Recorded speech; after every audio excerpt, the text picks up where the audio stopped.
Les déstagnations ou comment faire sortir son enfant intérieur. Ça va pas être une idée révolutionnaire, puisque vous allez retrouver ça à droite à gauche dans le développement personnel, dans la spiritualité. Mais c'est quelque chose d'ailleurs que moi je pratique plus trop, mais que j'ai beaucoup pratiqué pendant une période de ma vie. Et ça m'avait vachement plu. Et donc j'avais inventé mon propre concept, j'avais appelé ça les déstagnations. Et donc comme son nom l'indique, c'est apprendre à déstagner, voilà. Et donc c'est faire un petit peu des choses nouvelles, des choses marrantes, des choses qui changent, en mode un petit peu enfant, gosse, ou d'ailleurs pas forcément, hein, mais c'est un peu l'idée. Donc, casquette qui va bien, et voilà. Comme ça on est paré, hein, on va pouvoir dire des conneries, faire des conneries, on est bon. Donc l'idée, pourquoi faire des déstagnations? Parce qu'en fait, souvent en fait dans nos vies, on a des énergies un petit peu un petit peu similaires qui reviennent tout le temps, un petit peu cycliques, on a des routines qui s'installent et il n'y a pas de souci avec ça, mais parfois on peut sentir qu'on aimerait un petit peu faire des choses différentes, mais on sait pas trop et c'est les mêmes trucs qui nous appellent et les mêmes trucs qui se reproduisent. Donc je vais vous proposer des déstagnations diverses et variées, vous en retrouverez sans doute plein d'autres ailleurs. Et puis voilà, je vais vous raconter peut-être certaines que moi j'ai faites et qui m'ont bien fait marrer sur la période en question. Puis voilà, peut-être que ça va vous inspirer un petit peu, vous aurez peut-être vos propres idées, vous aurez envie de faire des trucs, mais surtout, marrez-vous, interdit de vous gronder. Ok? Bon. Alors, il y a deux types de déstagnation. Il y a tout simplement le truc que vous avez soit jamais fait, soit vous faites hyper rarement. Ok? Et ensuite, il y a faire un truc bien chaud qui va grave vous changer. Donc voilà, deux types. Je voulais d'abord en parler donc du premier type. Puis voilà, vous avez vu, c'est marrant, ça me fait de l'ombre et tout. J'ai l'impression qu'il y a du soleil alors que je suis dans une pièce, c'est énorme. Donc un truc que vous avez jamais fait. Donc là, je vais dire des trucs assez simples. Et puis je vais peut-être un petit peu étoffer. Par exemple, chanter. Si vous chantez jamais, vous avez jamais, enfin, si vous avez, c'est des trucs que vous faites jamais, ça vaut le coup en fait une fois de temps de le faire parce que ça va casser en fait votre énergie habituelle. Et ça va vous donner vous allez ressentir quelque chose de nouveau qui circule à nouveau à l'intérieur. Ça veut pas dire qu'après ça va durer, mais ce sera intéressant. Donc chanter, par exemple, c'est parfait. Pour les gens qui chantent jamais, vous pouvez chanter, même vous faites juste des bruits de bouche, des onomatopées tout seul, tranquillou, tout seul, toute seule, où vous êtes. Ou alors vous reprenez une chanson que vous aimez bien et vous la chantez même si vous la chantez faux. Ça va faire circuler l'énergie et vous allez ressentir quelque chose de nouveau. Donc ça, c'est intéressant si vous le faites jamais. De la même façon, danser. Ça, pareil, vous pouvez, peu importe que vous sachiez pas danser enfin, vous sachiez ou pas, on s'en fout. Dansez un peu, faites quelques pas, mettez une musique qui bouge bien, ou même danser sans musique, hein, ça marche aussi. Voilà, ça peut être un truc super rigolo si vous le faites jamais. Et que voilà, que là vous êtes tout seul et que vous sais pas, vous emmerdez, vous avez rien à faire et que vous savez pas trop quoi faire, ça peut être une idée. Sinon, ça peut être faire des sports tout simples que vous faites jamais. Par exemple, faire un coup de vélo, aller courir, faire un peu de muscu. Évidemment, je vous donne des trucs que moi je faisais. Hein. Il existe 1000 sports. Faites des trucs un petit peu différents. L'idée, c'est de faire des choses que vous faites jamais pour que vous ayez un petit peu ce ressenti de putain, j'ai l'impression que les choses elles changent.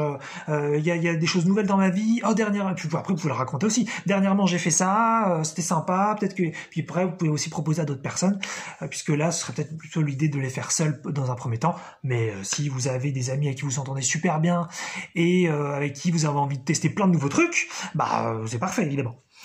Ça pourrait tout simplement cuisiner. Hein, si vous avez jamais, si vous cuisinez jamais ou que c'est d'autres qui cuisinent pour vous, ça peut être l'occasion d'essayer une recette, quelque chose que vous avez jamais essayé avant. Voilà, l'important c'est d'apporter de l'énergie nouvelle, ça va aussi vous apporter des idées nouvelles, et ensuite vous aurez une perspective différente sur votre vie, sur votre quotidien, et éventuellement sur vos problèmes, mais pas de promesses. Sinon, donc tout ça je vous le dis dans des ordres. Hein. Sinon, un autre truc intéressant, faire des étirements. Ça, c'est super intéressant les étirements parce que bon alors faut savoir les faire, donc peut-être regarder une chaîne YouTube une vidéo YouTube si vous savez pas faire des étirements, en fait ça fait circuler l'énergie spirituelle dans le corps. Donc si vous faites bien certains étirements, vous allez voir après vous sentez vachement bien parce que voilà l'énergie qui était un petit peu bloquée maintenant se remet à circuler. Mais c'est pas des trucs forcément qu'on peut répéter, genre vous le faites tous les jours, vous allez avoir la même sensation. Non, c'est des trucs vraiment intéressants si vous les faites, si vous les avez pas fait depuis longtemps ou si vous les avez jamais fait. Enfin, je veux dire, là, surtout pour les étirements. Pour ressentir l'énergie spirituelle, j'entends. Alors, un truc tout bête, se promener dans la nature, évidemment, peut-être qu'il y en a justement qui font pas ça souvent, et ça pourrait aller dans un parc, hein, pas besoin d'aller dans une forêt forcément, hein. Voilà, faire du yoga, si vous avez jamais fait de yoga, essayez, il y a des vidéos YouTube pour ultra débutants, et moi d'ailleurs, j'en avais jamais fait, et pendant le confinement, j'avais fait avec une amie quelques vidéos sur le yoga, et c'était top, alors que j'en avais jamais fait avant, c'était super cool. Et pour autant, ça veut pas dire qu'après j'en ai fait souvent, mais finalement j'ai refait certains mouvements de temps en temps, allez, une fois toutes les 2 semaines peut-être, et c'était super. Donc franchement à faire. Méditer, si vous avez jamais médité, un truc à essayer. Comment on fait pour méditer? C'est pas hyper compliqué. Vous asseyez en tailleur si vous pouvez pas faire plus, sinon en lotus idéalement, mais on s'en fout. Tailleur c'est très bien. Vous fermez les yeux et vous essayez simplement de penser à rien. Et puis comme bien sûr vous allez penser à plein de trucs, vous essayez de pas vous juger et vous laissez les pensées passer. Voilà, c'est tout. Et si vous passez tout votre temps de méditation à juger vos pensées, c'est aussi de la méditation. C'est juste que vous êtes vous êtes ultra débutant. C'est tout. Voilà. Nous faire un petit cours de méditation en 2 secondes hein, quand même. Faut le faire. Tiens, un coup de positivisme, ça c'est sympa ça. Si par exemple vous avez pas trop l'habitude d'être positif, ou alors vous trouvez que le positif c'est pas très utile, et effectivement c'est pas forcément très utile, mais là l'idée c'est d'apporter une énergie différente dans le corps, et puis de vous marrer, et puis de faire sortir un petit peu l'enfant intérieur, et ne vous grondez pas, hein, et ne grondez pas la vidéo non plus. Donc le positivisme c'est quoi? Bah soyez un petit peu voilà, positif, marrez-vous, dites des choses positives toute la journée, forcez-vous un peu, mais juste pour un temps donné, c'est juste, ça peut être quelques heures, ça peut être toute une journée, mais voilà, vous dites, bah aujourd'hui je serai pas du tout négatif, je serai que positif, et vous voyez l'effet que ça vous fait. Il y en a sans doute à qui ça va rien faire, d'autres ça va vous transformer, et après il y aura des entre-deux. Et puis ensuite, encore une fois, c'est pas parce que vous faites ça plusieurs jours d'affilée que forcément vous allez avoir les mêmes effets. C'est pour ça qu'on est sur des déstagnations au sens c'est one shot ou alors c'est une fois de temps en temps. Hein, je vous donne pas des trucs à faire tout le temps. Voilà, le but c'est d'apporter un petit peu de renouveau. Alors, un truc sinon vachement simple, nettoyer et ranger. Si vous habitez dans un bordel, hein, parce qu'il y a des gens qui rangent pas trop, si vous habitez dans un bordel où il y a des choses qui sont pas nettoyées depuis longtemps, bah ça va faire circuler l'énergie. Il y a aussi un côté feng shui là-dedans, je vous laisse faire des recherches là-dessus si ça vous intéresse. Tiens, faire des compliments, vachement sympa ça. Parce qu'en fait, que ce soit d'ailleurs des compliments à soi-même ou aux autres, parfois, en fait, même si on est très bienveillant, on n'a pas l'habitude de faire des compliments. Et donc on peut se dire, bah tiens, aujourd'hui, je vais faire des compliments à quelqu'un, voilà, que je croise, sur son physique, sur son attitude, sur ses vêtements, sur sa prestation, voilà, peu importe, je ferai au moins un compliment ou même plusieurs. Et pareil, vous allez voir, vous allez sentir de l'énergie circuler, il y a quelque chose de sympa qui va se passer. Vous allez vous sentir un homme ou une femme nouvelle. Lire, très bien ça. Y a des gens qui lisent plus. C'est un truc de fou. J'ai l'impression que lire, c'est l'idée du siècle, limite, parce que le nombre de gens qui lisent plus, ou alors qui lisent éventuellement sur un support virtuel. Non, lisez sur du physique. Vous prenez un petit bouquin, vous mettez dans un petit canapé fauteuil ou tranquillou un banc dans un parc, et vous lisez pépère, ne serait-ce que 10 minutes pour ceux qui lisent jamais. Vous allez voir, ça va être une expérience vraiment différente. Ça sera cool. Donc voilà, ça c'était pour des idées toutes simples. Il en existe bien sûr 10 fois plus, 100 fois plus, juste pour vous donner une petite idée. Je voulais pas non plus faire une liste de ouf. C'est des trucs un petit peu que moi j'ai fait pendant une période. Et maintenant on va passer au truc un petit peu plus challengeant, un petit peu plus chaud. Ce qui revient aussi à faire un peu ces mêmes trucs que j'ai cités, mais en version plus poussée. Alors, par exemple, donc voilà, dans le type de sport un petit peu rigolo, vous pouvez faire un peu de parcours. Ça, c'est un truc que j'ai fait pendant une période, c'était donc début 2017.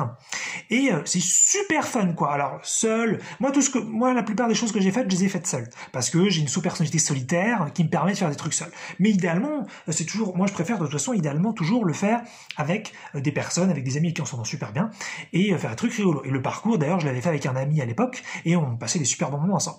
Mais j'ai fait aussi du parcours seul, et c'était super, je me suis beaucoup amusé. Donc, n'hésitez pas, ça peut être aussi un challenge, hein, c'est faire des choses un peu seul. Si vous avez trop, il y a des gens qui sont bloqués et qui ont toujours besoin de faire des choses avec d'autres personnes, et bah ça peut être aussi un challenge. Faire un truc un petit peu seul, une fois de temps en temps, ça peut être aussi quelque chose. Par exemple, quand tout à l'heure je parlais de vélo, course ou musculation, peut-être que vous avez besoin de faire ça forcément avec des gens, bah faites-le peut-être un petit peu seul, vous verrez, ce sera différent.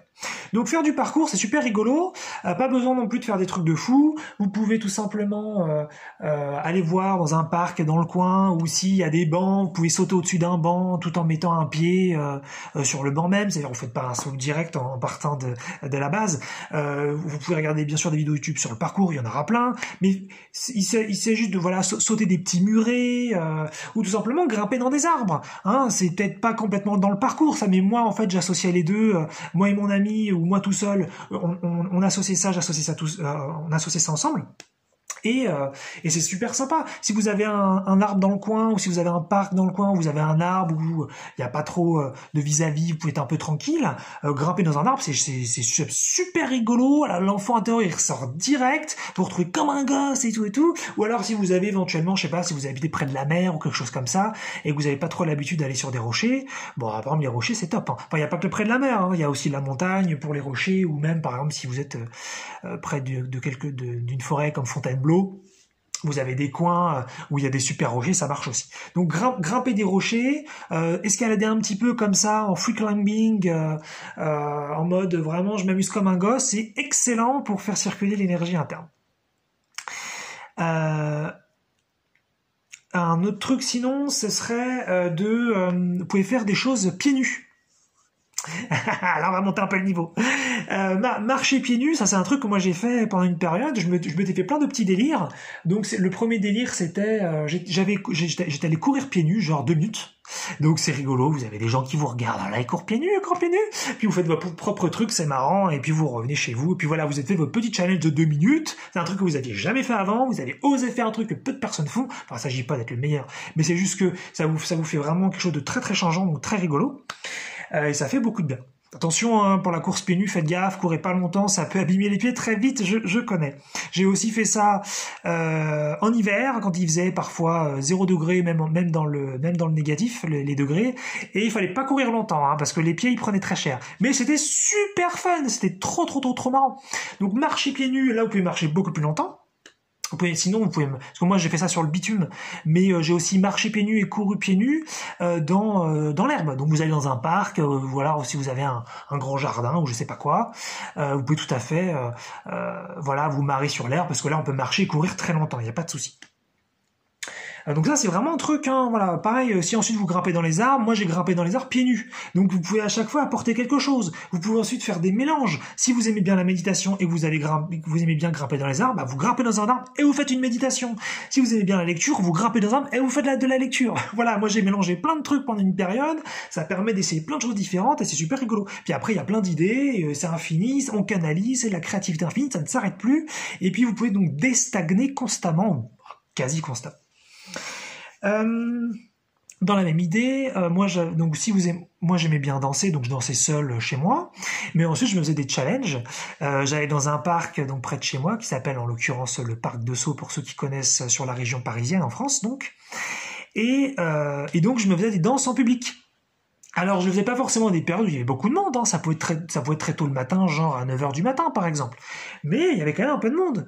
Et donc je me mettais avec mes écouteurs, hein, je dérangeais personne avec une baffle quelconque. Et c'est juste que donc on me voyait faire des mouvements en silence pour les gens mais en musique pour moi, c'était assez rigolo. Et donc c'est super intéressant ça, parce que ça vous permet de passer un cap où vous avez peut-être plein de pensées intérieures, où vous dites oh là là non, je vais pas danser devant des gens tout seul et tout, c'est bizarre, personne fait ça. Mais en fait, vous faites mal à personne, vous dérangez personne, il n'y a aucun souci, c'est juste entre vous et vous que vous avez des pensées qui vous emmerdent et qui vous saoulent. Et en fait, voilà, à un moment donné, vous vous lancez, et puis vous oubliez un peu le reste, et puis ça va tout seul. Hein. C'est un petit peu comme marcher pieds nus dehors, voilà. Hein. D'ailleurs, pour marcher pieds nus, j'avais fait deux trucs rigolos. Une fois, j'étais à un Carrefour City, hein, pas le supermarché de ouf, mais j'étais à un Carrefour City, pieds nus, c'était super marrant comme expérience, ça aussi. J'étais aussi allé à la boulangerie pieds nus. Très sympa, très très sympa. Donc ça en ville, hein, en région parisienne, on n'est pas à la plage ou ce genre de trucs. Hein. Un autre truc rigolo, oui j'ai marché pieds nus, j'ai couru pieds nus dans la neige. Donc ça à faire en hiver, très très très fun, ça, très sympa, on voit plus ses pieds, c'est marrant. Donc faut qu'il ait neigé bien sûr un petit peu. Sinon un truc très très sain là, pas trop challengeant. Vous allez donc par exemple donc marcher pieds nus au soleil. Si c'est donc dans l'herbe ou s'il y a des endroits un petit peu boisés, donc pas forcément parce qu'après à force de marcher pieds nus, en fait on développe un petit peu de cornes dans le bon sens du terme et ensuite vous pouvez marcher un peu partout. Donc c'est super pratique. Mais sinon des endroits où c'est un peu boisé, où vous avez peut-être des écorces ou dans le sens qui pique pas quoi, des brindilles ou quelque chose sur lequel vous pouvez marcher. Ça c'est super bon pour faire circuler l'énergie. Donc un truc franchement à essayer. Et puis sinon vous le faites dans un endroit où il y a personne. Si vraiment vous voulez pas qu'on vous voit, je suis sûr que vous pouvez trouver des zones dans des forêts, dans des bois où vous allez être tranquille. Il y a pas de souci. Moi je trouve ça très intéressant de se challenger devant des personnes. Mais voilà, c'est juste une période, c'est une étape, c'est un challenge. Sinon, des trucs un petit peu plus peut-être... Ah oui, un truc rigolo dans la même lignée. Aller sous la pluie. Aller sous la pluie. Ça, c'est ouf. Je sais pas ce qui se passe sur cette planète, mais les gens, ils ont peur de la pluie, c'est un truc de ouf. Alors, je parle pas des grosses pluies qui peuvent faire des ravages et qui peuvent créer du danger. Bien sûr, je parle pas de ça. Je parle de la pluie qui ne fait que mouiller. Voilà, on a l'impression que c'est de l'acide qui tombe. Quand la pluie, elle arrive, t'as tout le monde qui se met à courir de partout. Bon, alors, à part si, je sais pas, vous avez un rendez-vous important et que vous voulez pas être mouillé, ou je sais pas, vous êtes maquillé, vous êtes super bien coiffé. Ok, d'accord, je comprends très bien. Mais sinon, je sais pas, je vois tout le monde courir, je vois tout le monde qui est en train de péter un câble quand il pleut, ou tout le monde qui s'abrite, comme si c'était important pour tout le monde de pas être mouillé. Bon, je respecte, mais bon, moi c'est vrai que j'ai jamais trop compris ça. Moi ça m'est déjà arrivé d'aller quand il y avait des grosses gouttes, le truc qui te mouille mais en 2 secondes, d'aller sous la pluie bien comme il faut, donc parfois pieds nus d'ailleurs, mais pas forcément pieds nus, en chaussures aussi, et de rester 20 minutes là-dessous, mais c'est génial, vous avez un nettoyage énergétique qui se fait, en plus c'est un truc vraiment cyclique super bon vis-à-vis de la terre, parce que c'est une énergie la terrestre puisque c'est de l'eau, et c'est excellent, vous sentez en communion avec la nature, c'est top, franchement c'est top. Maintenant bien sûr, après, moi, je suis peut-être une résistance mentale vis-à-vis de ça, donc il s'agit évidemment pas d'attraper froid ou de tomber malade ou faire je sais pas quoi. Il faut se sentir bien vis-à-vis de ça, il faut avoir envie de ça, il faut se faire plaisir là-dessus, il s'agit pas d'aller contre soi du tout. Donc si vous aimez pas la pluie, vous aimez pas la pluie, il y a pas de souci. Mais voilà, ça c'est vraiment un truc moi que j'ai fait pas mal de fois et c'était trop cool quoi. Surtout que parfois la pluie elle arrive quand c'est pas prévu ou vous l'attendiez pas et là vous dites c'est l'occasion, je vais pas un rendez-vous, c'est pas grave si je suis mouillé, il fait pas forcément froid ou alors pendant une période courte, il fera pas trop froid, je vais pas avoir trop froid, et puis je me fais plaisir, puis voilà. Puis après, vous pouvez mélanger plein de trucs, la pluie, monter dans les arbres, le pied nu, la danse. Moi, j'ai fait des mélanges de folie, à un certain moment, parce qu'après, on monte on monte dans les tours avec les stagnations. Sinon, peut-être dans... Donc là, je vais aller sur des choses moins dehors, moins nature, moins sport. Mais par exemple, ça pourrait être aussi chanter un peu en public. Moi, pendant une période, j'ai chanté des mantras. Vous pourrez chanter une chanson que vous aimez bien, ou faites juste un peu de bruit, ou vous faites un peu de sifflement. Toujours intéressant de se challenger un peu en public. Ça fait toujours beaucoup de bien. Puis en même temps, vous pouvez faire des choses artistiques très bien. Donc sinon, ça pourrait être faire des choses donc un peu rien à voir. Faire de la création. Faire de la création, c'est super important.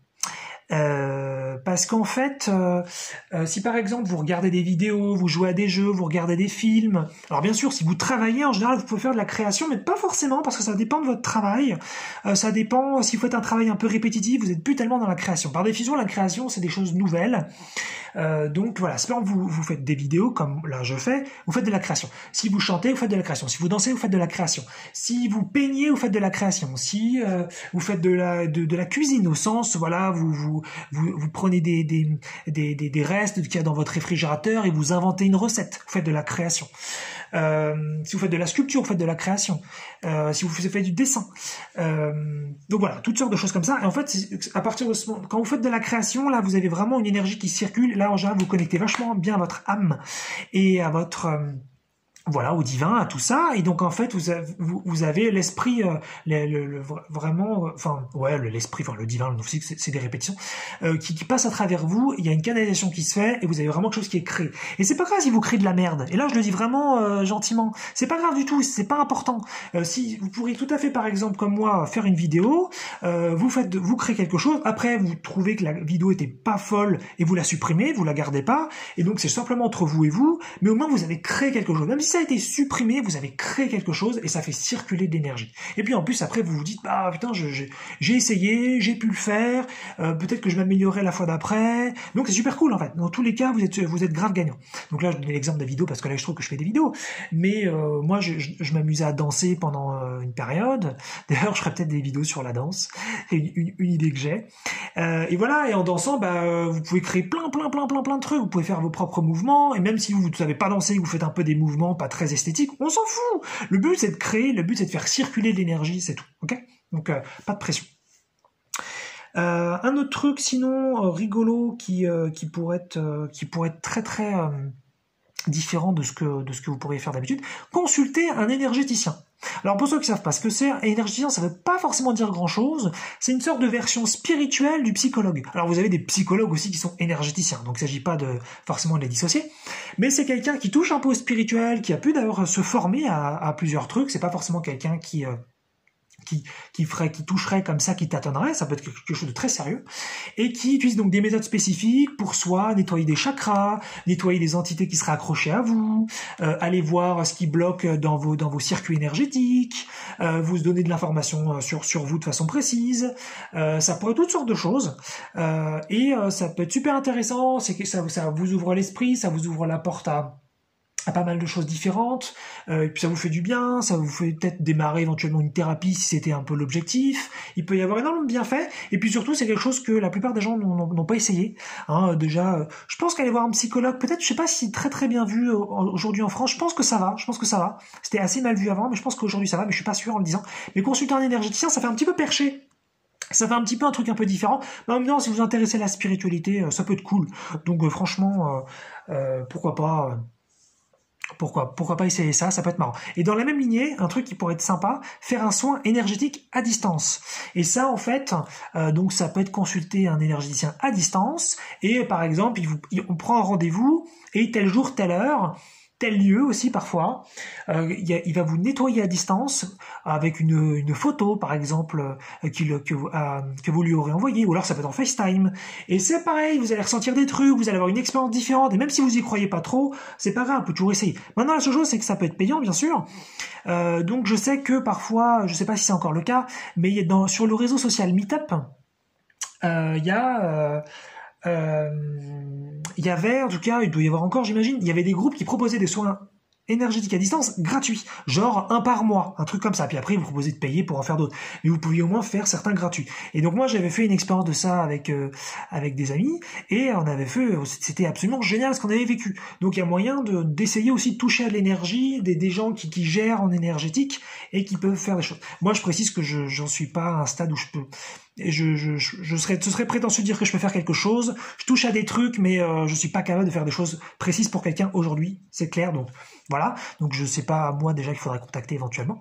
Mais voilà, vous pouvez trouver des trucs à droite à gauche, et sur Meetup, je me souviens, donc il y avait des choses gratuites, donc ça peut être intéressant. Alors j'en suis pas encore à un stade de faire des descriptions, désolé. Quand ça me fera plaisir de mettre des liens et de faire des recherches, je ferai. Pour l'instant, ça me fait pas kiffer. C'est ça aussi, hein, c'est se faire plaisir. Interdit de me gronder. D'ailleurs, dans cette ligne-là de Meetup, alors, je sais pas si vous donc connaissez donc Meetup, je vais en parler un peu plus d'ailleurs, mais sinon il y a le site OVS, On va sortir. Et Meetup, On va sortir, c'est un petit peu la même chose. C'est l'idée en fait de rencontrer des gens nouveaux à travers des thèmes spécifiques. Alors, On va sortir, c'est plus social, c'est plus des sorties du style boire un verre, aller au cinéma, ce genre de choses. Et puis Meetup, c'est plus sur des thèmes, genre ça pourrait être sur la spiritualité, sur la cuisine, sur le fait de parler anglais, ça pourrait être sur des thèmes comme ça. Alors évidemment, moi quand je faisais tout ça, parce que je suis plus tellement actif là-dessus, c'était hors Covid, donc évidemment il faut prendre le Covid en compte, mais là je me rends pas trop compte. Est-ce que ces sites sont encore très actifs? Je pense que oui, mais voilà. Quelles sont les règles? Faut-il porter des masques? Faut-il avoir un pass sanitaire? Ça, je vous laisse vous renseigner là-dessus. Mais ce qui est très intéressant là-dedans, c'est que, par exemple, si vous n'avez pas l'habitude de rencontrer des gens nouveaux, ça peut être une super déstagnation. Vous faites une sortie OVS, vous faites une sortie Meetup. Meetup, c'est M2ETUP, hein, si vous n'avez pas compris. Si vous faites une sortie comme ça, vous rencontrez des gens nouveaux. Moi, la première fois que j'ai fait ça, c'est une sortie OVS. C'était une sortie bar à bière, truc classique. J'arrive, donc on est 10 et on se connaît pas. Il y a bien sûr il y a le mec qui gère la sortie, qui a lancé la sortie sur le site, donc un mec comme vous et moi qui a lancé une sortie. Et on se connaît pas. Et j'avais vachement d'appréhension, mais c'était super cool en fait de rencontrer des gens nouveaux, de rigoler, de faire des choses simples. Et ça fait circuler l'énergie. On fait un truc un peu nouveau, c'est sympa. Et puis Meetup, donc c'est la même idée, mais si par exemple là vous avez un thème qui vous plaît, comme je dis spiritualité, peinture, l'anglais, je sais pas, la lecture, les casquettes roses, et ben vous pouvez lancer tout à fait un groupe et donc là vous avez des gens qui arrivent sur le groupe et puis vous pouvez lancer des sorties et voilà. Et puis dans tous les cas, même dans la situation Covid, vous pouvez toujours faire des sorties virtuelles. Moi c'est pas trop mon truc personnellement, mais il y a plein de gens qui aiment bien ça. Vous pouvez faire des sorties donc virtuelles FaceTime et vous pouvez donc partager plein de choses et rencontrer des gens, ne serait-ce qu'en virtuel au minimum. Donc ça veut dire que vous pouvez tout à fait, ça peut être un vrai challenge pour sortir et rencontrer des gens nouveaux. Si vous avez jamais fait ça, le faire avec des amis si vous osez pas le faire seul, mais si vous pouvez le faire seul, c'est génial si vous l'avez jamais fait. Et puis ensuite, quand vous arrivez à un cran au-dessus, vous vous sentez à l'aise avec le fait de rencontrer des gens nouveaux, vous pouvez vous-même être l'organisateur. Et ça, c'est vraiment un truc de ouf quand vous avez, donc c'est vous qui gérez le truc, vous préparez un peu votre sortie, et puis vous avez les gens qui viennent et c'est à vous de gérer le truc. Tout ça, moi je l'ai fait plein de fois. Voilà, c'est super sympa, super cool. Donc vraiment une idée aussi pour déstagner très rigolote. On arrive un petit peu au bout. Qu'est-ce que je peux vous dire de plus? J'ai 2-3 trucs. Ok. Concernant la loi de l'attraction, un truc super sympa qu'il n'y a pas beaucoup de gens qui osent faire, et même si vous connaissez pas trop la loi de l'attraction, vous vous intéressez pas trop à la spiritualité, c'est pas grave. Il y a moyen de faire un truc super fun, qui se retrouve d'ailleurs dans le livre de la loi de l'attraction de Esther Hicks. Ce sont les ateliers créatifs. Et c'est quoi? Hyper simple. Vous prenez 15 minutes par jour, mais pas forcément tous les jours. Au moins faites-le une fois, et puis après, si ça vous saoule, vous arrêtez. Vous prenez 15 minutes donc sur une journée. Vous asseyez tranquillou quelque part, vous êtes en mode confort, vous avez le téléphone en mode avion, voilà, pépère. Vous fermez les yeux, ou pas forcément d'ailleurs, c'est à vous de voir. Et vous allez penser à la vie rêvée que vous voulez. Alors, la vie rêvée c'est un petit peu large, donc peut-être prenez un thème, et vous vous dites par exemple, eh ben tiens, j'ai beaucoup, si par exemple vous êtes quelqu'un qui aimerait bien avoir plus d'argent, parce que ça se trouve vous êtes riche, mais ça se trouve vous l'êtes pas et vous aimeriez bien l'être, eh bien, imaginez-vous riche, et qu'est-ce que vous faites avec cet argent? Tous les trucs que vous aimeriez faire. Et puis, imaginez-vous en train de faire ça. Ça pourrait être, vous cherchez un partenaire amoureux, et puis vous imaginez avec cette personne, homme ou femme, et vous dites, qu'est-ce qu'on ferait ensemble? Tous les trucs qu'on ferait. Et puis, vous faites 15 minutes sur un thème donné, et vous faites un délire, et vous allez voir. Si vous faites ça normalement proprement, vous allez ressentir des trucs de ouf, ça fait circuler l'énergie, mais un truc de malade.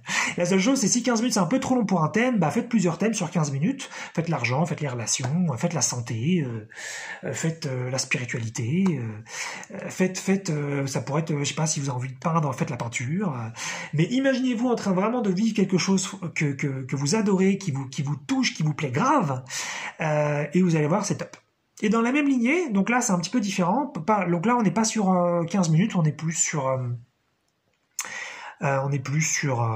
vous prenez une feuille de papier, ça s'appelle le dream building, c'est-à-dire construisons les rêves en anglais, enfin construire les rêves.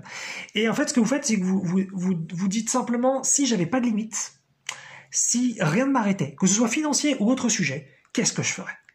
Et là, vous allez voir que souvent, on peut être un petit peu frustré au début, on sait pas trop, mais allez-y, dites, ça pourrait être donc pour l'argent. Écoutez, j'ai pas de problème d'argent, tout est ok, qu'est-ce que je ferais si j'avais tout l'argent que je voulais? Et là, vous commencez à lisser des trucs. Et c'est pas grave, si peut-être vous allez jamais les vivre, peut-être que vous allez envie de 10%, peut-être que vous allez tout vivre, on s'en fout. L'important, c'est que vous fassiez un délire, à aller dans l'imagination, à oser vous donner des envies, des rêves, et vous allez voir derrière, vous allez être super chaud, peut-être sur certains trucs, putain, mais j'avais jamais pensé à ça, mais ça me donne trop envie. Pourquoi j'avais pas pensé avant?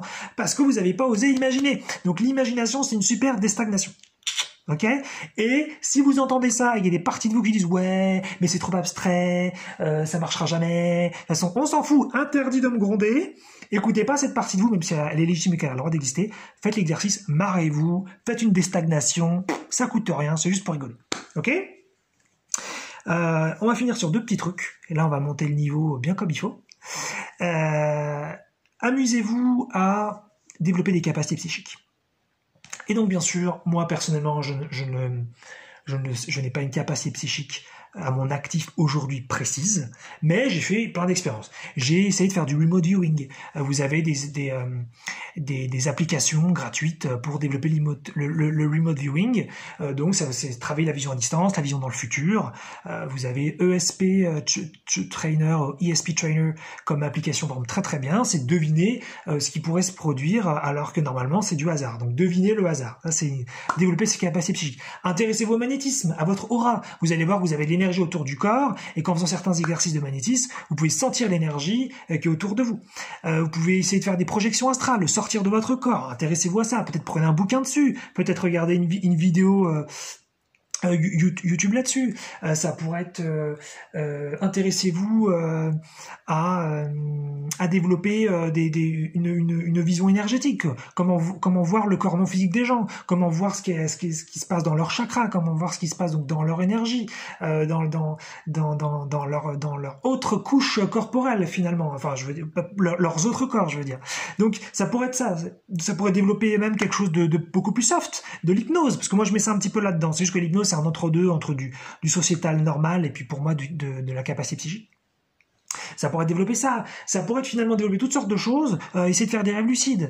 Et puis développer vraiment un truc qui vous touche et qui vous rend complètement dingue et puis super puissant. Vous développez de la canalisation. Moi, j'ai fait des exercices de canalisation et j'ai réussi à canaliser certaines choses, même si c'était pas forcément très utile pour moi derrière.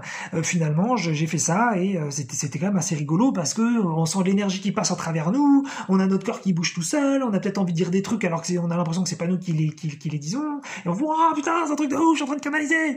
Donc voilà, c'est une des stagnations, ça aussi. Bien sûr, là, il faut s'y intéresser, c'est pas un truc qu'on peut faire tout de suite. Mais c'est pour ça que j'ai dit que je montais le niveau. Et dernier truc où là je monte peut-être un petit peu plus le niveau, bien que, c'est d'essayer des substances spirituelles. J'ai fait une vidéo sur les substances spirituelles assez longue qui explique pas mal de trucs dessus. Et donc je l'ai rendu interdite au moins de 18 ans pour pas que des jeunes fassent peut-être trop n'importe quoi avec ça, parce que ça peut être évidemment dangereux, faut faire attention.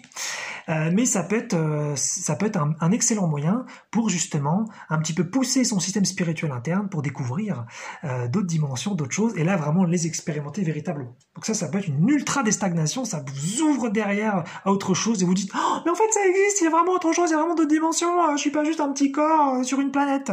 Et ouais, les petits loups, il y a d'autres trucs. Donc voilà.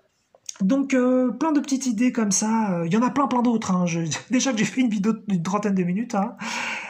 Mais voilà, il y a plein d'idées, plein de trucs. Mais l'idée c'est de se déstagner, de faire sortir l'enfant intérieur, de se marrer un peu, de se faire un peu plaisir, tout en étant bien sûr responsable. Il ne s'agit pas de faire des choses risquées, dangereuses. Il ne s'agit pas de ça. Mais on peut vraiment s'amuser et faire des trucs super rigolos, quoi. Donc voilà. Essayez des trucs, marrez-vous, faites tout simplement des choses que vous avez jamais faites, des choses toutes bêtes dans le quotidien. Vous avez qu'à vous dire qu'est-ce que je pourrais faire aujourd'hui que j'ai jamais fait, un truc qui me prendrait 1 minute, 30 secondes, voilà. Et puis vous allez voir au début ce qui se passe avec la loi de l'attraction, c'est que au début vous n'avez pas d'idée. Je veux dire hors tout ce que je vous ai donné, peut-être que vous allez bloquer sur les idées. Vous allez dire ah je sais pas, j'ai pas d'idée. Et en fait si vous faites ça sur quelques jours, vous vous posez la question, la loi de l'attraction elle se met à bosser pour vous, et après vous avez 1 idée, 2 idées, 3 idées. Et si vous continuez ça, mettons sur une semaine, après vous aurez 10, 20, 30, 50 idées. Et je déconne pas, c'est la loi de l'attraction qui va vous envoyer des trucs. En fait, vous activez un point vibratoire qui au début est au point mort, il grossit, et là vous avez une quantité d'idées qui arrivent du non physique et qui grossit grave. Ça pourrait être aussi une déstagnation, ça. Prendre un sujet donné et faire grossir les idées dessus. Ça, c'est un truc rigolo. Ça permet de faire un exercice sur la loi de l'attraction. Voilà. Des petits trucs rigolos pour faire bouger l'énergie interne. On termine sur ça, surtout, hein. Marrez-vous, faites-vous plaisir.